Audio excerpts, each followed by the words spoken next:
Segunda carta de Paulo a Timóteo, capítulo 4, versos 6 a 18. Eu já preguei nesse texto aqui, mas hoje eu queria fazer uma outra abordagem desse texto. Então, vamos ler o texto de 2 Timóteo, capítulo 4, versos 6 a 18. Paulo está escrevendo para o seu filho Timóteo. Timóteo era um jovem, Timóteo era tímido, Timóteo era doente, e Timóteo estava à frente de uma das mais estratégicas igrejas do Novo Testamento. A igreja de Éfeso já havia, nesse tempo, praticamente superado as igrejas de Jerusalém e de Antioquia da Síria. Ela estava influenciando toda a província da Ásia, plantando igrejas em todas as províncias, em todas as cidades satélites de Éfeso, como Esmirna, Pérgamo, Tiatira, Sardes, Filadélfia, Laodiceia, Colossos e Hierápolis. Paulo está preso em Roma pela segunda vez, quando escreve esta carta. Esta é a última carta que Paulo escreveu, e ele escreve para Timóteo dizendo o seguinte, a partir do verso 6: Timóteo, quanto a mim, eu já estou sendo oferecido por libação, e o tempo da minha partida é chegado. Combati o bom combate, completei a carreira, guardei a fé. Já agora a coroa da justiça me está guardada, a qual o Senhor, reto juiz, me dará naquele dia, e não apenas a mim, mas a todos quantos amam a sua vinda. Procura vir ter comigo depressa, porque Demas, tendo amado o presente século, me abandonou, e se foi para Tessalônica. Crescente foi para a Galácia, Tito para a Dalmácia, somente Lucas está comigo. Toma contigo Marcos, e traze-o, pois me é útil para o ministério. Quanto a Tíquico, mandei-o até Éfeso. Quando vieres, traz a capa que deixou em Trode, na casa de Carpo, bem como os livros, especialmente os pergaminhos. Alexandre, o latoeiro, causou-me muitos males. O Senhor lhe dará paga segundo as suas obras. Guarda-te também dele, porque resistiu fortemente às nossas palavras. Na minha primeira defesa, ninguém foi a meu favor, mas todos me abandonaram.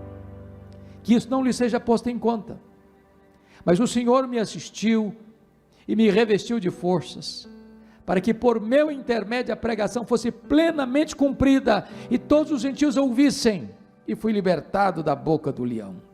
O Senhor também me livrará de toda obra maligna, e me levará salvo para o seu reino celestial. A Ele, glória pelos séculos dos séculos. Amém. Amém. Irmãos amados, todos vocês sabem que Paulo esteve preso em Roma por duas vezes. A primeira prisão nos anos 61, 62, e a segunda prisão nos anos 66, 67. Na primeira prisão, quem estava por trás, orquestrando contra Paulo, eram os seus próprios irmãos, os judeus. Mas na segunda prisão, quem estava conspirando contra Paulo, era a pesada máquina do Império Romano. Na primeira prisão, Paulo tinha determinadas regalias. Ele estava numa espécie de casa alugada, talvez hoje diríamos que era uma prisão quase que domiciliar. Mas na segunda prisão, ele é lançado numa masmorra, úmida, fria, escura, insalubre, de onde as pessoas saíam leprosas, ou para o martírio, a masmorra Mamertina. Na primeira prisão, Paulo orou para sair, pediu oração para sair, e de fato saiu, talvez para fazer a quarta viagem missionária, deixando Tito em Creta, deixando Timóteo em Éfeso, muito provavelmente indo à Espanha, como era seu desejo. Mas na segunda carta, ou melhor, na segunda prisão, ele não pede oração para sair, ele não ora para sair, porque já escreve esta carta como alguém sentenciado à morte, no corredor da morte, aguardando o dia da sua execução. Na primeira prisão, ele foi preso como um pregador, como um apóstolo, mas na segunda prisão, ele foi preso sob a pesada acusação de ser um malfeitor, um criminoso, um bandido, talvez acusado do mais horrendo crime do império, que foi o incêndio da maior, mais rica, mais poderosa, mais populosa cidade do mundo, a cidade eterna, a cidade de Roma, a capital do império. Talvez você pergunte, o que aconteceu para Paulo ser preso pela segunda vez? Exatamente essa tragédia, que ocorreu no dia 17 de julho do ano 64, o incêndio de Roma. Meus irmãos, naquela época Roma, sendo a maior cidade do mundo, já tinha mais de 1 milhão de habitantes. E o incêndio não foi um incêndio casual, porque esse incêndio durou 7 noites e 6 dias.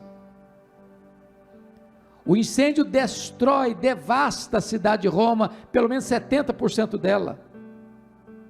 Dos 14 bairros de Roma, 10 foram destruídos. E o imperador Nero, megalomaníaco que era, assistia do alto da torre de Mecenas, as chamas devorando a capital, e ele, vestido de ator, tangia sua lira.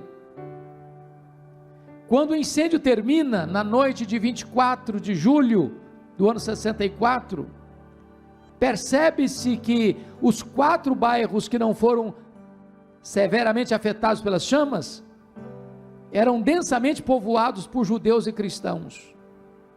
Isso dá a Nero um álibi, para botar a culpa do incêndio de Roma nos cristãos, e começa um verdadeiro massacre contra a igreja. Os crentes foram crucificados, faltou madeira para fazer cruz, tamanha quantidade de crentes que foram crucificados. Quando não tinha mais madeira, os crentes eram amarrados nos postes, cobertos de piche e queimados vivos, para iluminar as noites de Roma, um verdadeiro massacre. É claro que a essas alturas Paulo era o maior líder do cristianismo no ocidente, e ele começa a ser caçado, até que botam a mão nele, e jogam Paulo nessa masmorra úmida e fria, a masmorra mamertina. Talvez você pergunte ainda, que reflexo, que reverberação isso teve na alma de Paulo? O que aconteceu em decorrência de Paulo estar preso pela segunda vez e debaixo de uma acusação tão grave? Ele vai compartilhar conosco. Peço que você abra sua Bíblia comigo, nessa carta, nós não vamos sair da carta, no capítulo 2, versículo 9, olha o que ele vai dizer aí: Timóteo, pelo Evangelho, eu estou sofrendo até algemas como malfeitor. Prestem bem atenção nisso aqui, pense comigo nos fake news da época, os comentários de esquina, as pessoas dizendo nas rodinhas: está sabendo a última? Como assim? Aquele poderoso, famoso pregador, está preso, é um bandido, é um criminoso, é um malfeitor, estava por trás do incêndio de Roma. Meus irmãos, isso é assassinato de reputação, isso é atentar, conspirar contra a honra do apóstolo. E se, como subir no alto de uma montanha, soltar um saco de penas, não dá para recolhê-las todas mais. Paulo está preso como um malfeitor, acusado de um crime gravíssimo que ele não cometeu. estão destruindo a reputação dele, estão maculando a honra dele, estão desconstruindo o testemunho de vida dele. Mas tem mais. Olha comigo aí capítulo 1, versículo 15. Ele diz assim: Timóteo, estai ciente de que todos, não alguns, não a maioria, mas todos os da Ásia me abandonaram. A pergunta é: quem são esses da Ásia? São seus filhos na fé, aqueles que ele ganhou para Cristo, das igrejas que ele plantou, direto ou indiretamente, gente que o conhecia, gente que sabia do seu caráter, do seu testemunho ilibado, da sua vida irrepreensível, mas que em virtude da situação em que Paulo se encontrava, e com medo de que eles também sofressem as mesmas sanções, se acovardaram, e abandonaram Paulo. Ninguém teve coragem para se apresentar, dizendo: esse homem não é um bandido, esse homem não é um malfeitor, esse homem não é um criminoso. Todos se encolheram, todos recuaram, todos se acovardaram. Imagine o estrago que isso pode produzir na alma de um homem. Na hora que mais precisa, todos aqueles que foram fruto do seu ministério o abandonam. Mas tem mais. Confira comigo o capítulo 1, versículo 8. Ele diz assim: Timóteo, não te envergonhes, meu filho, do testemunho de nosso Senhor, nem do seu encarcerado, que sou eu. Talvez nada machucou mais emocionalmente Paulo do que isso aqui. Irmãos, Timóteo era o mais próximo colaborador de Paulo, era seu filho amado. Até Timóteo está com vergonha de Paulo, até Timóteo está constrangido em se apresentar e dizer: esse aí é meu pai, esse homem eu sei quem ele é, eu conheço o caráter dele, ele é um homem íntegro, ele não é um bandido, ele não é um malfeitor, ele não é um criminoso. Até Timóteo estava acovardado. Já pensou o que é isso para a alma de um pastor? Mas tem mais. Olha comigo capítulo 4, versículo 16. Vocês todos sabem que até hoje as melhores escolas de advocacia, de direito do mundo, ainda estudam o direito romano. Embora Paulo estivesse debaixo de uma pesada acusação, ele teve direito de defesa. Marcaram uma primeira audiência para ele apresentar suas testemunhas. E eu imagino que Paulo vai para esta audiência com uma grande expectativa de que terá lá muita gente para defendê-lo, para dizer: não, esse homem não é criminoso, esse homem não é malfeitor, ele não é bandido, ele é um homem sério, ele é um homem de Deus, por onde ele passa, ele deixa rastros luminosos de um exemplo irrepreensível, ele não é responsável pelo incêndio de Roma. Agora veja o que acontece no capítulo 4, 16, ele diz: na minha primeira defesa, ninguém foi a meu favor, antes todos me abandonaram. Já pensaram o que é isso? A dor do coração desse homem, não tem ninguém para ir lá para dizer uma palavra a favor dele. Diríamos hoje que foi julgado a revelia.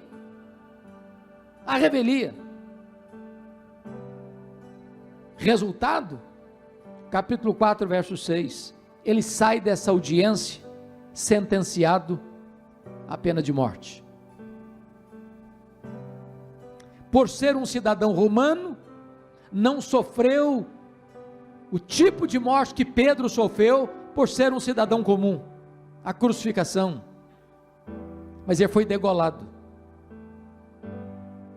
Ao escrever essa carta, irmãos, Paulo escreve já essa carta como alguém no corredor da morte, aguardando o dia da sua execução. Agora eu pediria a você, pastor, a você, obreiro, a você, irmão, a você, irmã, a você, jovem, para se transportar no tempo e no espaço e se colocar um pouquinho do lugar de Paulo. Se fosse você que estivesse nessa situação, já velho, cheio de cicatrizes, depois de ter plantado igrejas nas províncias da Galácia, da Macedônia, da Acaia, da Ásia Menor, depois de ter se desgastado pelo Evangelho, depois de ter dado tudo pela causa do Evangelho, agora ele está no final da vida, velho, pobre, cheio de cicatrizes, chegando o inverno, não tem uma capa surrada sequer para cobrir o corpo, acusado de um crime que ele não praticou, os irmãos que ele ganhou para Cristo o abandonaram. Como é que ele se sente? A grande pergunta é: o que um homem desse, nessa circunstância, ainda tem para falar para você e para mim, hoje, nesse dia 4 de novembro de 2021, para encorajar o nosso coração? Eu gostaria que então, com a Bíblia aberta comigo, nós pudéssemos considerar aqui 8 princípios, para encorajar o nosso coração. Apesar de toda essa providência carrancuda, ele ainda esboça uma face sorridente. Primeiro princípio, confira comigo, por favor, versículo 9, procura vir ter comigo depressa. Ô meu príncipe, obrigado. Procura vir ter comigo depressa. O princípio que está por trás desse versículo é este: quando a crise chegar e bater a porta da sua vida, tenha humildade, tenha coragem de pedir ajuda, não fique sozinho. Irmãos, a crise chega, e chega para todos. Essa pandemia foi uma prova disso. Gente pobre, gente rica, cientista e analfabeto, governantes e governados, todos enfrentaram a crise com a mesma carranca. A crise chega, democraticamente para todos. E quando a crise chega, irmãos, a solidão é uma péssima companhia. Todos nós precisamos de um amigo do peito. Sabe o que é um amigo? Não é colega, é amigo. Amigo é aquele que confronta você em particular e defende você em público. Amigo é aquele que chega quando os outros já se foram. Você precisa ter pelo menos um amigo, para quem tem coragem de abrir o coração, sem medo de ter o tapete puxado, ser apunhalado pelas costas. Alguém para você dividir as cargas, repartir as dores, sabendo que esta pessoa vai estar do seu lado para sustentar você. Talvez uma das dores mais agudas que a igreja evangélica tem sentido nesses últimos anos é a quantidade de pastores que têm cometido suicídio. E a pergunta que fazemos é essa: meu Deus, por que esse colega não achou pelo menos um amigo para abrir o coração, para pedir ajuda? Amigo é aquele que você diz assim: vem para cá, vem depressa, eu preciso de você do meu lado, larga tudo aí, corre para cá. Quem são seus amigos? Para quem você tem coragem de abrir o coração? Para quem você tem aquilo que os ingleses chamam de accountability, de você dar prestação de contas do que está acontecendo na sua alma? Irmãos, a vida pastoral é lidada com multidão, a gente lida com multidão, mas às vezes o pastor vive na solidão, e nós precisamos ter amigos. Segundo princípio, olha comigo por favor, versículo 10, porque Demas, tendo amado o presente século, me abandonou.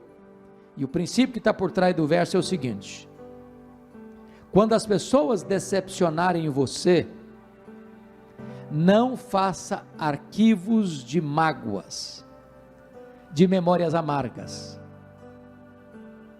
Deixa eu lhes dizer algo.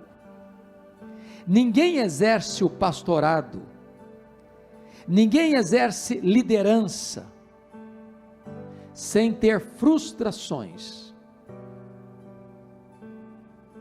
Sabe por que as pessoas nos decepcionam? E nós decepcionamos as pessoas. Nós não somos uma pessoa perfeita, nós não viemos de uma família perfeita, nós não nos casamos com uma pessoa perfeita, nós não temos filhos perfeitos, nós não pastoreamos uma igreja perfeita, logo nós vamos ter queixas uns dos outros. Se nós ficarmos remoendo mágoas, tristezas, dores, decepções, nós vamos perder a alegria, nós vamos perder a saúde, nós vamos perder o sono, nós vamos perder o foco. Se alguém machucou você na sua caminhada, bote o pé na estrada e continue caminhando. Toca a sua vida, toca o seu ministério. Porque não é fácil ser abandonado.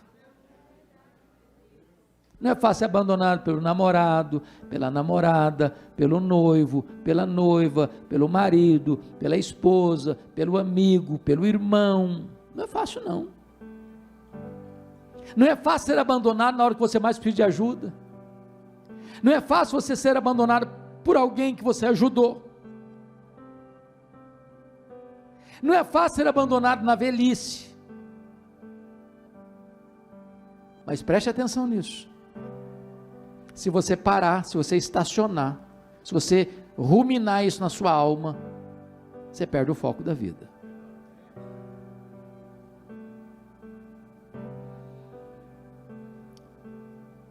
Me permita um fato, dizer uma coisa importante aqui. Há um livro que li, e eu gostaria de recomendar aos queridos pastores, colegas aqui, Em Busca de Sentido, de Viktor Frankl. Viktor Frankl foi o pai da logoterapia e ficou preso no campo de concentração nazista e sobreviveu. E ele diz que a única coisa que ninguém pode tirar de você é o direito que você tem de fazer suas escolhas. As pessoas podem tirar sua liberdade, podem tirar seu dinheiro, podem tirar sua vida, podem tirar sua família, mas elas não podem tirar o direito que você tem de fazer suas escolhas. Ela fala mal de você, você fala bem dela. Ela persegue você, você ora por ela. Ela amaldiçoa você, você abençoa ela. Não guarde mágoas. Toque a sua vida, toque o seu ministério. Não faça arquivos de memórias amargas. Terceiro princípio, irmãos, confira comigo o versículo 11. Por gentileza, olha aí. Toma contigo Marcos e traze-o, pois me é útil para o ministério. O princípio que está por trás desse verso é esse. Se você se lembrar que em algum tempo da vida você machucou alguém, tenha coragem de pedir perdão e restaurar esse relacionamento. Eu só consigo entender esse versículo 11 à luz de mais dois versículos. O primeiro deles, Atos 13:13. Porque esse Marcos aí é o João Marcos, o primo do Barnabé, que em Atos 13:13 diz que ele abandonou os dois missionários em Perge da Panfilha e retornou para a casa da mãe dele, em Jerusalém. A pergunta é: por que esse João Marcos abandonou os dois missionários? A Bíblia não é clara sobre isso. Podemos ter pelo menos três inferências. A primeira delas é que talvez ele era muito jovem e pensou que missões fosse turismo. Aí se desencantou e voltou. Segunda possibilidade: quando ele sai de Antioquia, o líder da caravana não era Saulo, não era Paulo, era o Barnabé. Espírito Santo não mandou separar Saulo e Barnabé, mas mandou separar Barnabé e Saulo. Então o líder era o Barnabé. Só que em Pafos muda o comando e Paulo assume o comando. Ele deve ter pensado: sobre a liderança do meu primo, eu tinha coragem de ir, na liderança do outro eu não vou não. Terceira possibilidade, eu creio nessa aqui.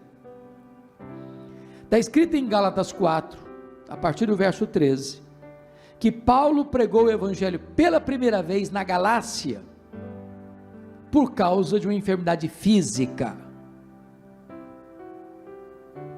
Em outras palavras, não consta a Bíblia que Paulo tenha saído doente de Antioquia da Síria na primeira viagem, mas consta que ele chegou na Galácia doente. Então, pressupõe que a doença ocorreu no interregno da saída e da chegada. Que enfermidade física era essa?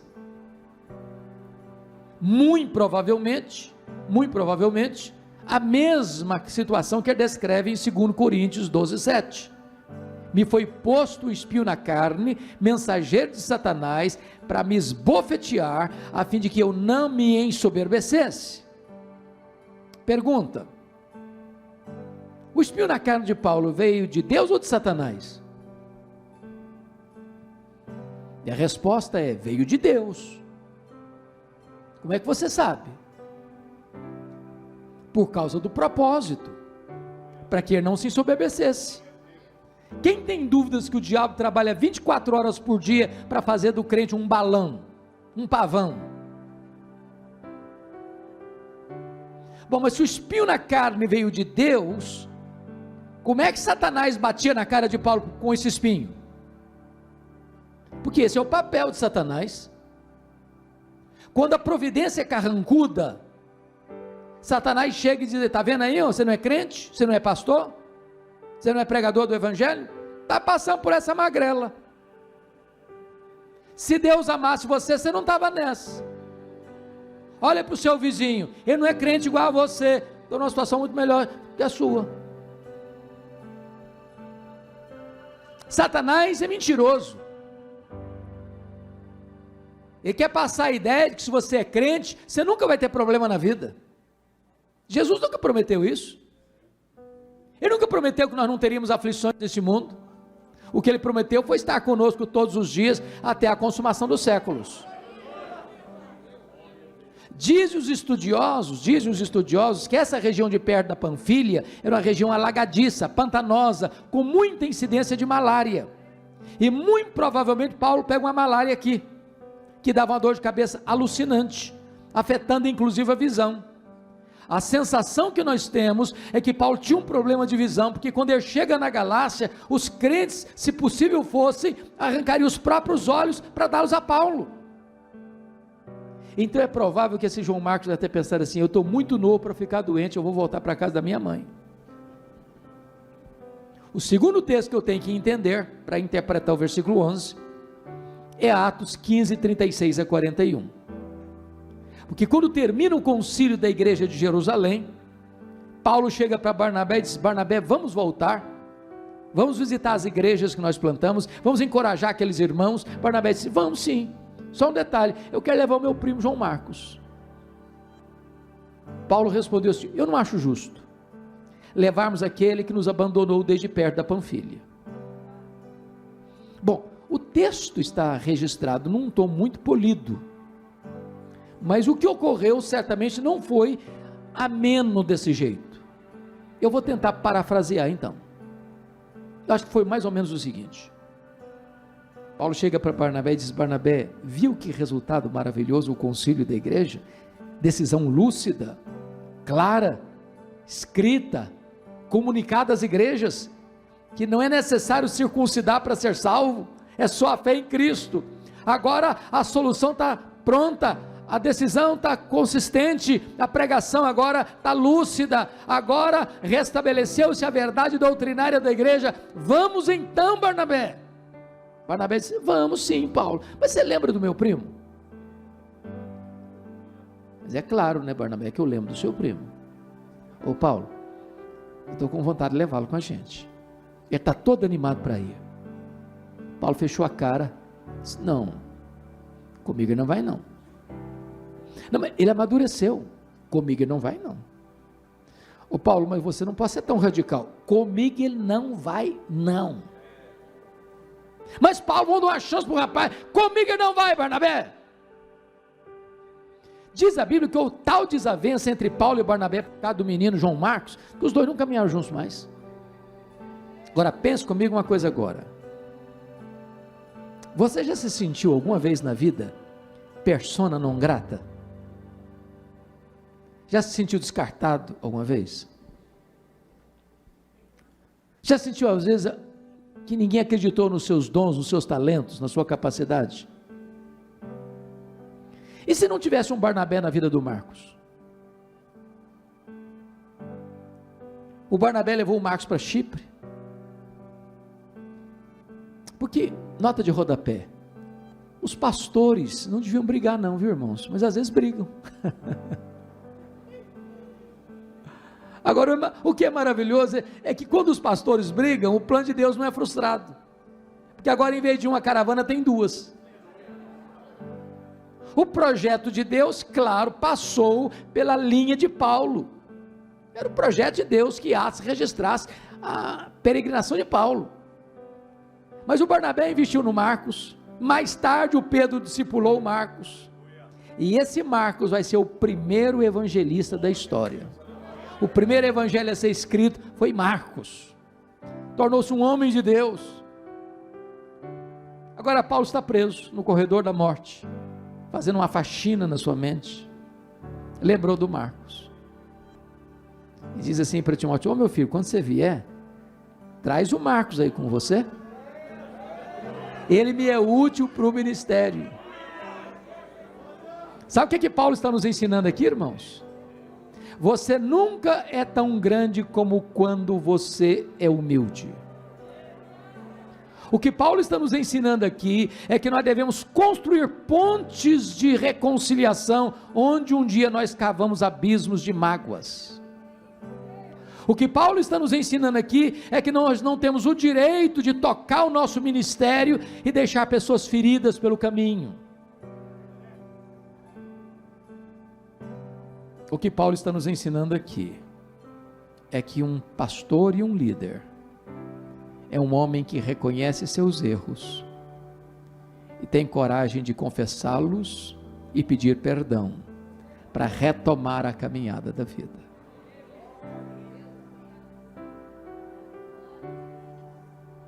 Quarto princípio. Confira comigo, por favor, o versículo de número 13. Quando vieres, traz a capa que deixei em Troade, na casa de Carpo, bem como os livros, especialmente os pergaminhos. O princípio aqui é o seguinte: por pior que seja a situação que você esteja vivendo, nunca perca o entusiasmo de estudar a palavra de Deus. De estudar a palavra de Deus. Irmãos, preste atenção comigo. Paulo está velho. Paulo está doente. Paulo está cheio de cicatrizes. Paulo está no corredor da morte. Paulo está num lugar escuro, insalubre.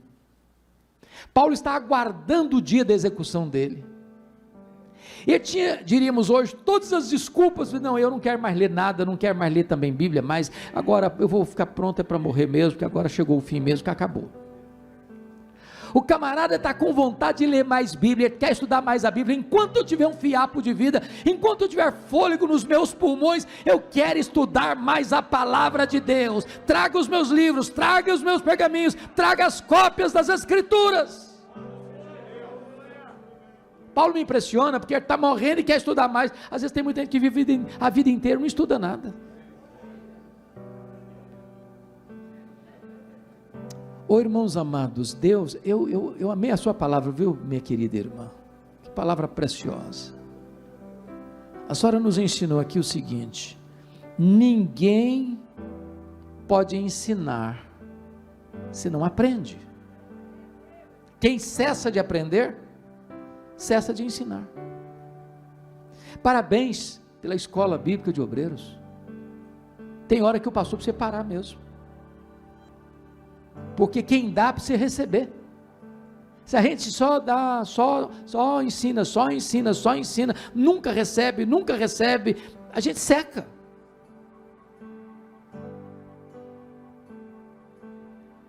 Nós estamos vivendo uma geração fantástica, acesso ao conhecimento. Temos várias Bíblias de estudo, temos vários livros maravilhosos. Mas por outro lado, irmãos, nós temos uma geração rasa de Bíblia. Tem lugar que você chega e diz: meus irmãos, vamos abrir no profeta Abacuque. O cara começa a procurar Abacuque lá em Gênesis. Ele nem sabe que existe o Abacuque.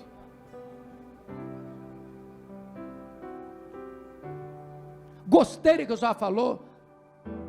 Anote na sua Bíblia. Essa Bíblia aqui já está costurada várias vezes. E eu tenho anotações aqui, que quando eu olho para a anotação, me vem à mente uma série de outras informações. Estude a sua Bíblia. Mergulhe na sua Bíblia. Cave as profundezas. Não fique só no raso, não fique só na superfície. Irmãos, deixa eu lhes dizer algo. As nossas ovelhas podem ser muito simples, podem ser até analfabetas, mas tolas elas não são. Qualquer ovelha sabe quando o pastor se preparou para pregar e quando ele não se preparou para pregar. Nós precisamos dar pão para o nosso povo.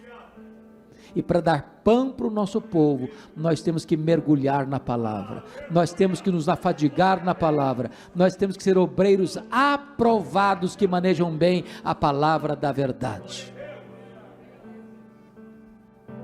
Quinto princípio, olha comigo o versículo 14.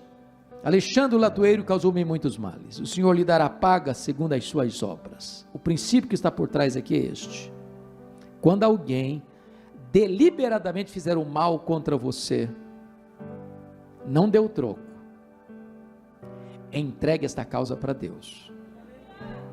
Pastor não faz inimigo, mas pastor tem inimigo.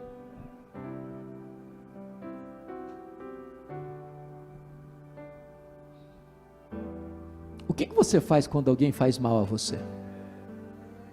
Porque dizem os estudiosos que este Alexandre, o latoeiro aqui, foi quem delatou o apóstolo Paulo, culminando na sua segunda prisão e o seu consequente martírio. O que você faz quando você descobre que alguém está falando mal de você, está orquestrando contra você, está puxando o seu tapete?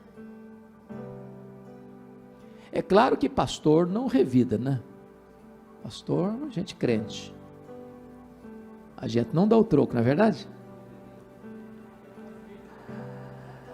Às vezes a gente faz que fulano, eu não vou fazer não, mas o seu dia vai chegar.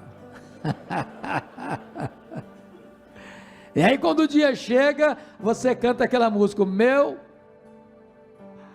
a minha vitória tem sabor de mel. E a minha doce vingança. Irmãos, pastor não pensa assim não, crente não pensa assim não, tá? Crente dá o troco não. Crente perdoa e entrega a causa para quem? Para Deus. A mim me pertence a vingança, diz o Senhor, eu retribuirei. Se você for fazer, vai dar errado. Vai dar errado. A gente não tem medida de justiça para fazer isso. Deus sabe fazer. Meu papel é perdoar. Meu papel é pagar o mal com o bem.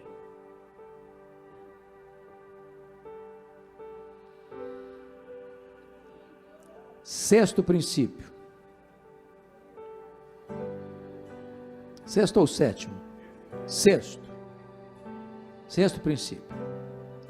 Versículo 16 e 17. Na minha primeira defesa ninguém foi a meu favor, antes todos me abandonaram, que isso não lhe seja posto em conta. Mas o Senhor me assistiu e me revestiu de forças, para que por meu intermédio a pregação fosse plenamente cumprida e todos os gentios ouvissem. Fui libertado da boca do leão. O sexto princípio é esse. Ainda que todos decepcionem e abandonem você, saiba disso, Deus nunca vai desamparar você. Oh, irmãos, que verdade preciosa. Na vida a gente pode colher frustrações e até decepções, mas Deus não desampara, Deus não decepciona, Deus não larga você na mão, e você e Deus são maioria absoluta.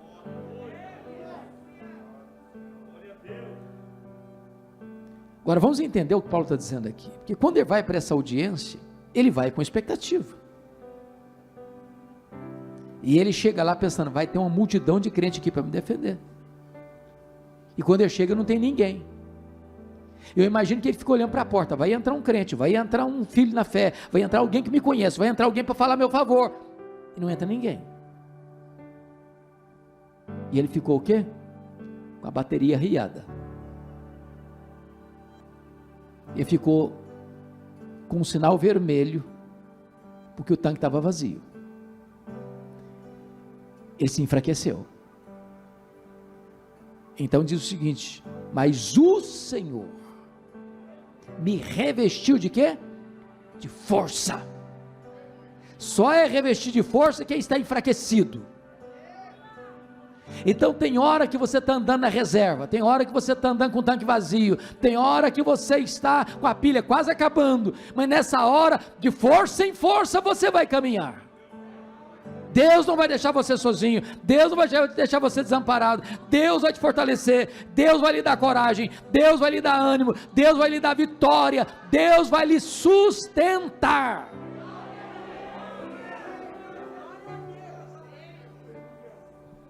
Sétimo princípio, veja comigo por favor o versículo 21, nós não lemos o 21, vamos ler agora.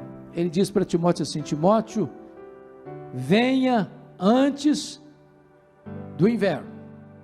Eu já tinha dito no verso 9 assim, procura vir ter comigo depressa. Mas o que é depressa?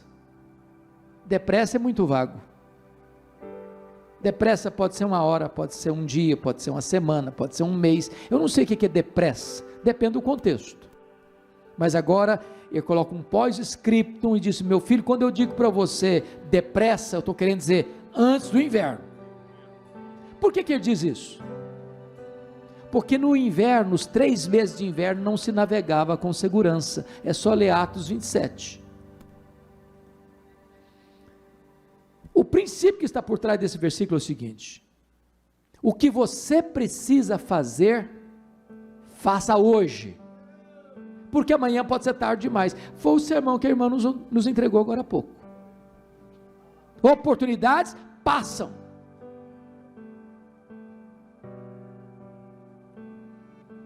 O que ele está dizendo para Timóteo é o seguinte, meu filho, se você esperar os 3 meses de inverno passar para você vir, não precisa vir não, eu já terei sido executado,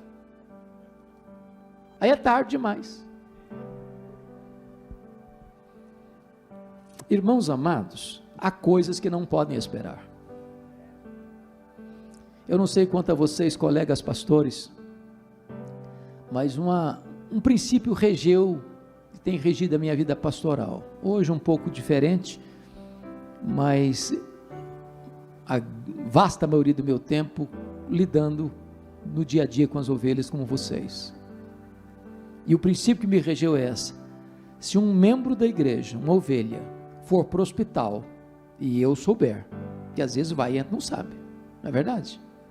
Às vezes cobra do pastor, o senhor não foi visitar, mas eu também não tenho bola de cristal, não sabia que estava internado, como é que eu ia lá? Prioridade número 1, ir visitar.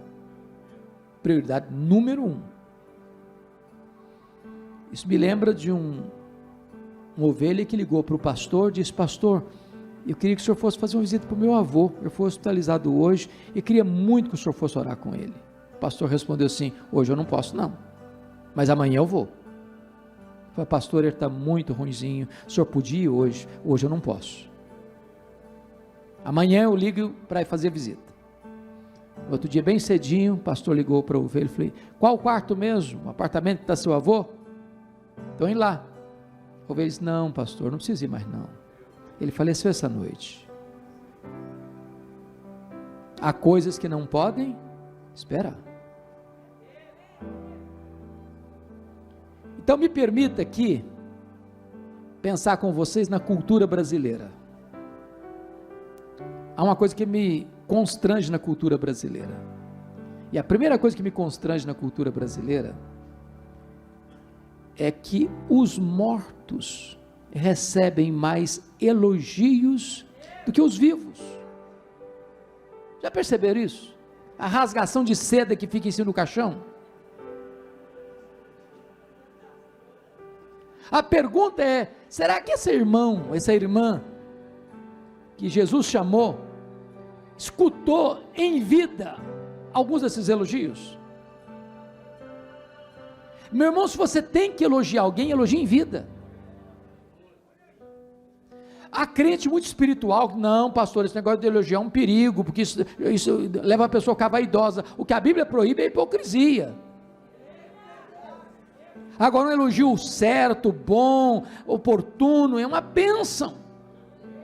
Nós precisamos de encorajamento. Leia a Bíblia, está cheia de encorajamento. Leia as cartas de Paulo, estão cheias de encorajamento.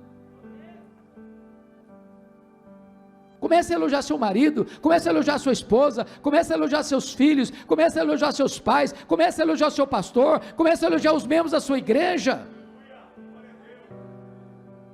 Uma palavra boa, um elogio certo, vale mais do que 1000 críticas.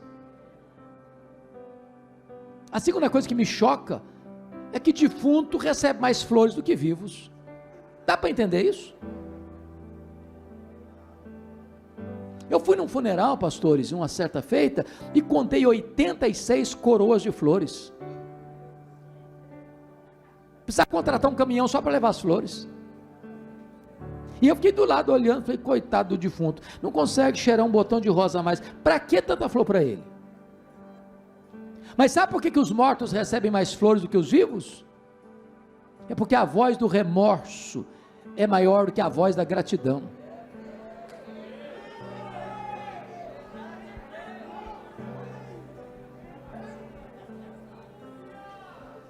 Me permita ser mais descontraído um pouquinho agora.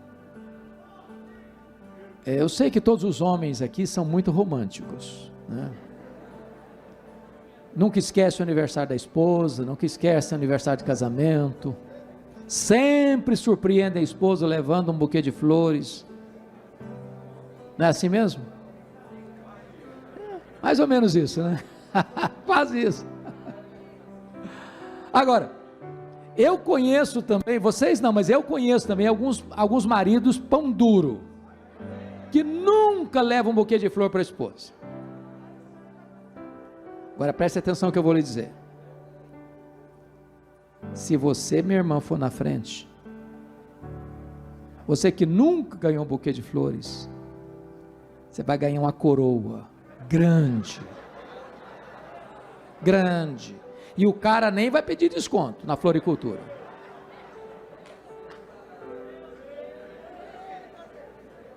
Se tiver que mandar flores, manda em vida, manda em vida.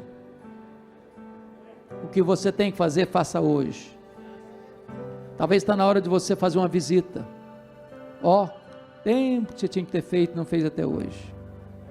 Aquela conversa, está esperando há tempo. Aquela ajuda, aquela oferta que você precisa dar para alguém que está precisando de ajuda, vai lá. Depois é tarde, é agora, é hoje. Venha antes do inverno.